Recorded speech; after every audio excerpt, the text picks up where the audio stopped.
Tengah malam Ibu Mega telepon Pak Mahfud dan marah-marah kontennya. Bagaimana ini bisa terjadi?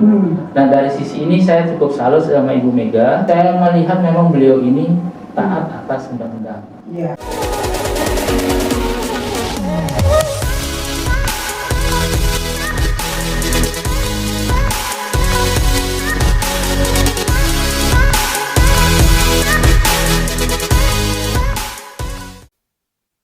Selamat sore, Assalamualaikum warahmatullahi wabarakatuh.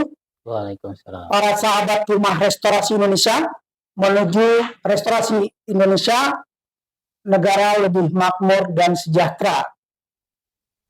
Sungguh senang pada hari ini menjadi utuh, saya angkatkan kepada narasumber, yaitu Bung John Edward, dengan jari 10. Assalamualaikum warahmatullahi wabarakatuh. Tentunya diskusi kita ini nanti menemukan pemikiran yang utuh. Ya. Sahabat Rumah Restorasi Indonesia, perkenalkan nama saya sebagai pendamping Bung John dalam dialog pada hari ini, Hendrik Isnani Raseki.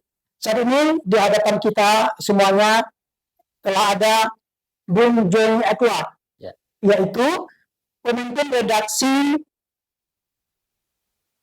Forum News Network atau lebih dikenal FNN. Ya. Di berbagai platform media, terutama di media YouTube. Begitu Bung ya? Yaitu dengan tagline FNN itu adalah mengawal tujuan bernegara. Tentunya untuk lebih baik ya. Sahabat Rumah Restorasi Indonesia, pada kesempatan ini kita akan berdiskusi, berdialog dengan Bung John Edward, yaitu ada apa dengan putusan Pengadilan Negeri Jakarta Pusat yang menunda pemilu. Ini merupakan persoalan yang hangat dan sangat-sangat mengagetkan ini, Bung John. Betul.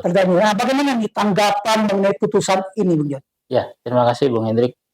Jadi memang putusan Pengadilan Negeri Jakarta Pusat ini seperti petir di siang bolong. Ya. Karena apa? Sepanjang sejarah Indonesia, pemilu Indonesia itu tidak ada Pengadilan Negeri melibatkan putusan pemilu. Ya.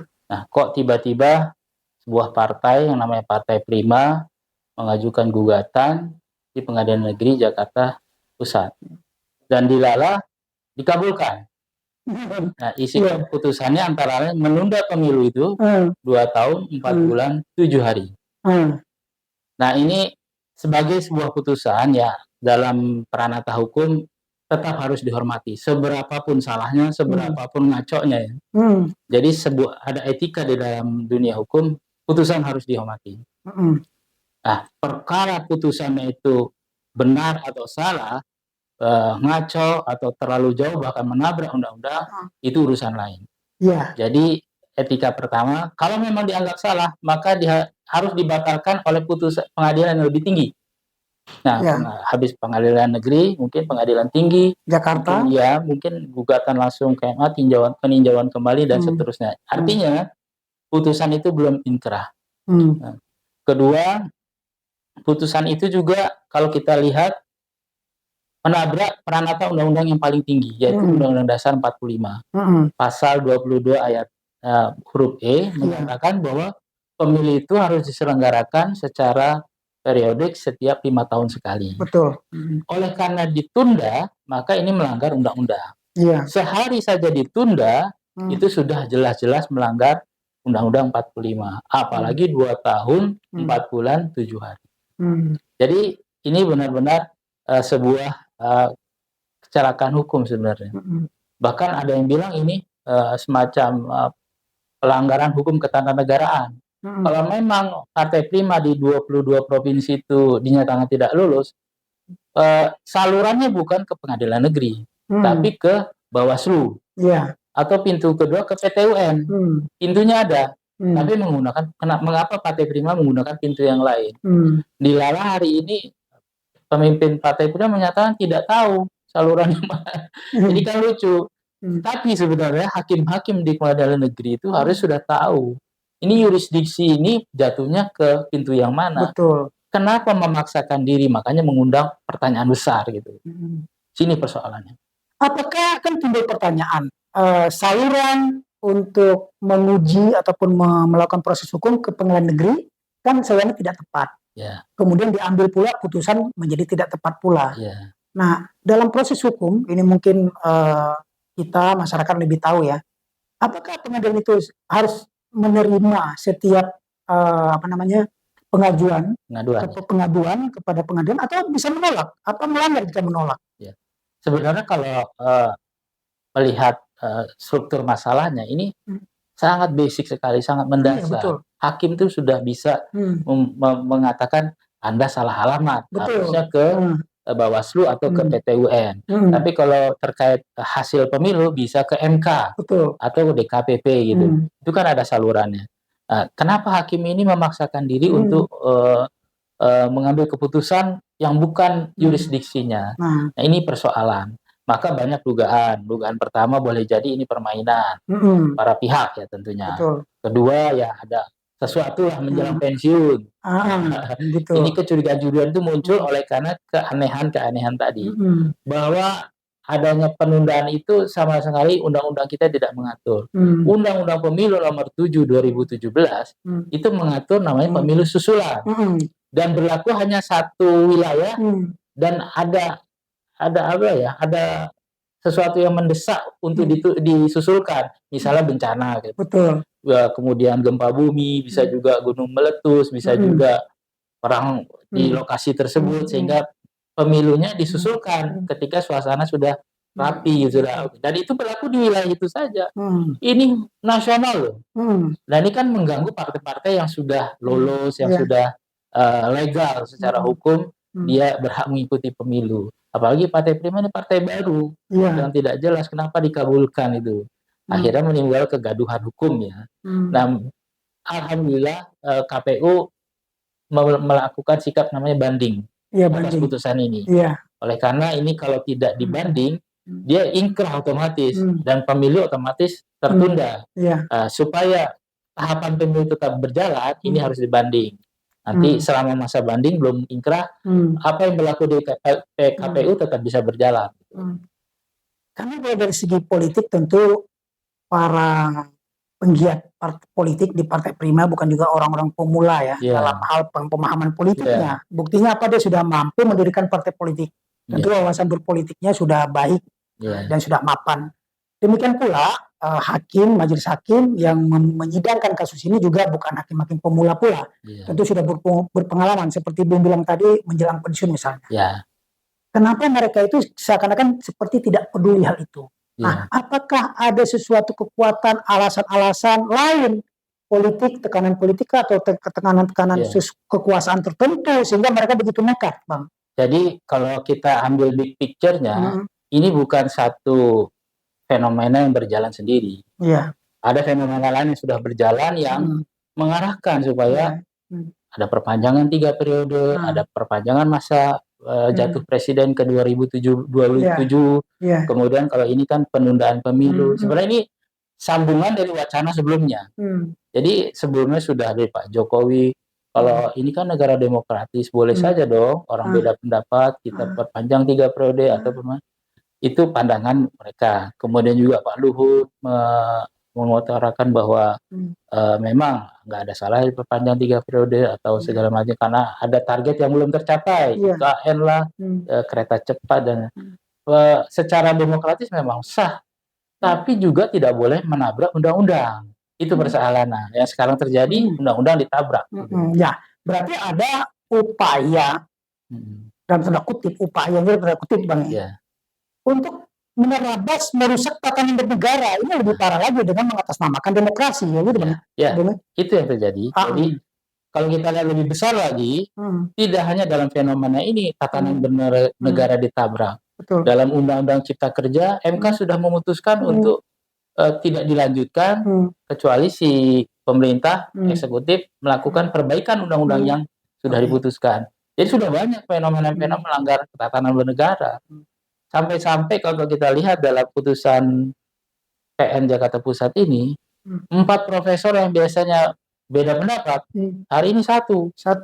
Prof. Yusril, Mahfud, kemudian juga profesor yang di BRIN itu menolak juga, kemudian hampir semua tokoh-tokoh ahli tata negara menolak gitu. Tapi walaupun demikian ada juga yang mendukung. Nah, hari ini menarik, Komisi Yudisial sudah menerima laporan dari kelompok inilah, Ormas lah yang mengadukan tentang perilaku hakim. Iya, perilaku hakim. Tapi Komisi Yudisial kan tidak bisa masuk ke hal teknis, putusan, membatalkan putusan. Dia menyarankan tetap dilanjut, banding silakan banding, dia akan pantau prosesnya. Tapi pada saat yang sama juga menerima aduan dan akan memanggil para hakim ya Jakarta Pusat ini nantinya. Oke, Bung. Jika KY masuk itu kan biasanya pada perilaku hakim yang akan dinilai, bukan pada putusan hakimnya. Nah, tentu Abang mengamati ada keanehan yang menjadi putusan hakim. Tentu dari persepsi dia atau dari perilaku dia. Nah, coba menanggapi, memberikan tanggapan, kira-kira dapat ditelaah perilaku-perilaku mana saja mungkin yang dilanggar oleh majelis hakim ini gitu loh. Yang sudah pasti adalah perilaku menabrak undang-undang itu sendiri. Itu tidak bisa dimaafkan lah, karena memang undang-undang itu acuan kita berbangsa dan bernegara. Kalau sudah ditabrak maka berantakanlah tatanan kita bernegara. Itu sebabnya harus dilawan putusan ini. Kedua, tentu juga mana tahu di balik putusan itu ada sesuatu. Memang harus dibuktikan. Nah, itulah fungsi KY nanti, membuktikan. Adakah sesuatu aliran dana atau apa, bisa juga bekerja sama dengan PPATK. Kita tidak dalam rangka menuduh, tapi begitulah prosesnya untuk menemukan bukti bahwa ada sesuatu atau tidak gitu. Perlu mungkin nanti akan diselidiki mengenai gaya hidup hakim ataupun mencari kronologis masa lalunya seperti itu kan? Ya, kita kan lihat sekarang fenomena di mana para aparat pajak, bea cukai, asetnya berlimpah sedemikian rupa yang tidak logis dengan besaran gaji. Terdeteksi dari gaya hidupnya, ada yang pakai pesawat Cessna, ada yang pakai motor gede, ada yang pakai Rubicon. Nah, itu kan pada akhirnya nanti terlihat. Nah, ini semua akan bisa di-tracing oleh PPATK, kemudian juga bekerja sama KPK, terutama Komisi Yudisial, sehingga nanti akan terang benderang pada akhirnya. Ya, kan tentu apa tindakan yang dilakukan oleh seseorang itu kan dipengaruhi oleh attitude dia. Ya kan? Nah, tentunya mungkin kalau tadi kita bahas tentang masalah KY, apakah perlu dibentuk suatu investigasi tentang attitude atau perilaku-perilaku dari majelis hakim itu untuk bisa menilai? Jadi di bawah dalam tubuh KY itu ada lembaga khusus yang ketika ada kejadian aneh dia langsung investigasi. Sudah ada. Dan saya yakin pejabat KY itu sudah punya collecting data. Saya yakin. Tadi jumpa pers kelihatan bersemangat. Dan sepertinya siap dicurahkan. Nah, cuman sekarang belum saatnya diungkap. Gitu. Ya, Bung Joni, kita masuk ke arah kan kita mencari sesuatu yang konstruktif ya. Kita upayakan memberikan solutif, tidak hanya kritis ya. Dari 3 hal tadi, yang pertama tentang putusannya, yang kedua tentang efek politik ya, kemudian yang ketiga tentang perilaku hakim, kan seperti yang keempat itu. Kemudian yang keempat itu pada efek daripada ketatanegaraan kita. Apa hikmah dari uraian-uraian tadi yang bisa Bung uraikan ini bagaimana? Sebelum ke sana, saya ingin meng-quote beberapa pendapat, terutama pimpinan parpol ya. Dari 9 parpol yang ada di parlemen itu hanya PKB dan PAN yang mendukung adanya semacam perpanjangan masa, kemudian perpanjangan waktu ke presiden, termasuk putusan hakim. Tapi secara umum partai itu menolak mentah-mentah karena memang ini menabrak undang-undang. Secara parsial juga internal partai PAN, PKB juga banyak yang menolak gitu. Tapi ya sebagai mungkin rasa hormat terhadap putusan, bukan isi putusan ya, tapi terhadap putusan memang harus dihormati. Nah, yang menarik, pendukung Jokowi itu adalah PDIP. Dalam banyak kasus seperti Undang-Undang Cipta Kerja, PDI mendukung. Ketika di demo sedemikian banyak, PDI mendukung. Termasuk Undang-Undang KUHP, Undang-Undang IKN, termasuk kereta cepat, dan terakhir kenaikan BBM, PDI mendukung. Tapi terkait putusan Pengadilan Negeri Jakarta Pusat ini, tengah malam Ibu Mega telepon Pak Mahfud dan marah-marah kontennya. Bagaimana ini bisa terjadi? Nah, dari sisi ini saya cukup salut sama Ibu Mega Kebetulan saya sempat 2 tahun lebih di istana, waktu itu beliau presiden. Saya melihat memang beliau ini taat atas undang-undang. Iya. Beliau konsisten memegang teguh undang-undang, sehingga kalau ada semacam kegiatan yang melanggar undang-undang atau diajak melanggar undang-undang, beliau menolak. Beliau, inilah salut. Jadi hikmahnya yang kita ambil adalah bisa saja aparatur negara menyimpangkan tata negara ini, tapi banyak sekali para pejabat, pimpinan parpol, kemudian juga aktivis masih concern untuk menjaga tujuan bernegara ini benar-benar berjalan dengan benar. Itu sebabnya kami di FNN benar-benar menjaga agar tujuan negara ini benar-benar berjalan sesuai ranah. Ketika ada penyimpangan, kita bunyi paling keras. Kita pun kritik paling keras itu. Kita Itu moto FFN ya? Itu moto kami ya, mengawal tujuan bernegara. Nah ini ada upaya nih menyimpangkan. Kita lawan. Gitu. Ada pemikiran yang tertinggal nih, Bung John. Ya. Kan ini tadi ada di terabasnya pasal 22E, ya. 22E ya, Undang-Undang Dasar. Dasar. Sebenarnya yang berwenang, ini penjelasan sih, cuma nggak apa-apa biar menyegarkan pikiran kita. Yang berwenang membentuk Undang-Undang Dasar, merevisi Undang-Undang Dasar ini siapa sih? Jadi yang berhak mengubah mengamandemen Undang-Undang Dasar adalah DPR. Dan DPR kita lihat suaranya udah keluar dan sangat support gitu, bahwa putusan itu tidak benar. Tapi untuk menggugurkan putusan itu DPR tidak bisa. Yang bisa menggugurkan putusan itu adalah putusan pengadilan yang lebih tinggi. Nah mungkin nanti pada saat perlawanan dari KPU di pengadilan tinggi ternyata dimenangkan, selesai urusan ini. Otomatis putusan itu tidak bisa berjalan, tidak bisa dieksekusi. Sebab kalau bisa dieksekusi, tidak hanya merusak tahapan pemilu, tapi merusak siapa yang akan jadi di DPR, siapa yang akan jadi di pemerintahan itu. Ini benar-benar mengganggu lah. Gitu. Ya di pasal 22E Undang-Undang Dasar sudah jelas-jelas dikatakan pemilihan umum dilaksanakan 5 tahun sekali dan secara terus-menerus secara periodik. Ya. Tiba-tiba ada putusan Pengadilan Negeri Jakarta Pusat seperti mengamandemen pasal undang-undang ini. Itu perilaku loh.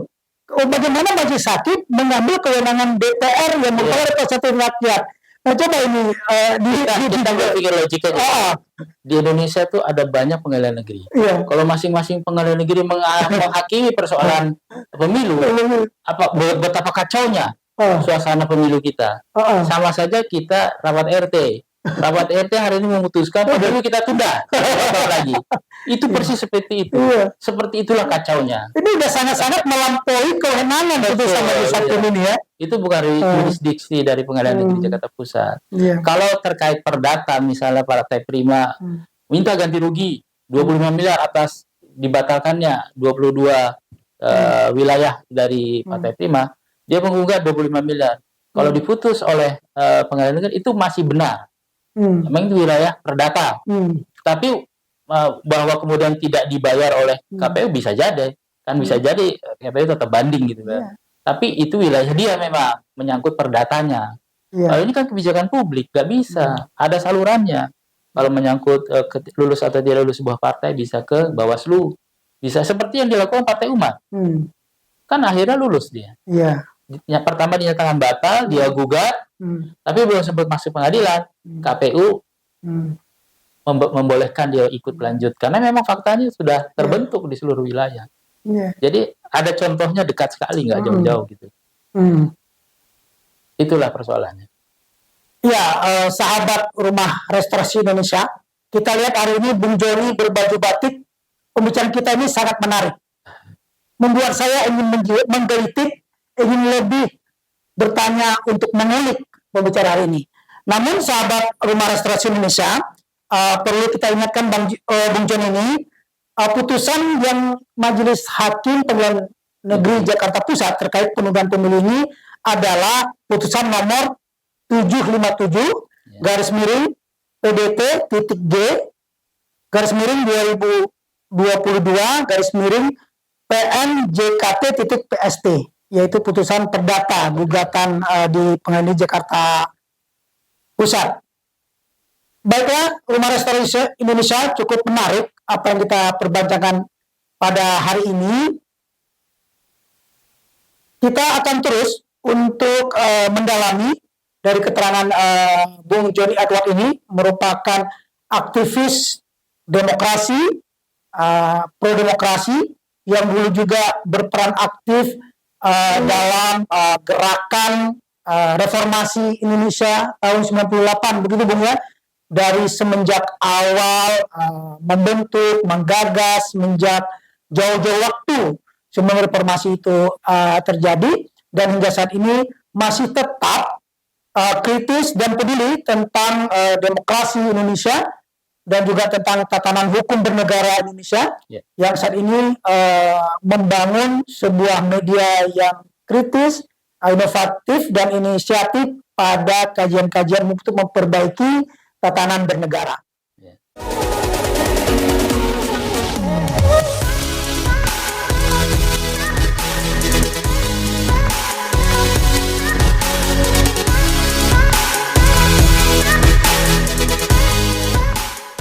Ya Bung Joni Edward, di penghujung perbincangan kita hari ini, saya ingin meminta Bung Joni membuat resume dari hal-hal penting yang kita ungkapkan pada kesempatan ini. Silakan Bung Joni. Ya, terima kasih Bung Hendrik.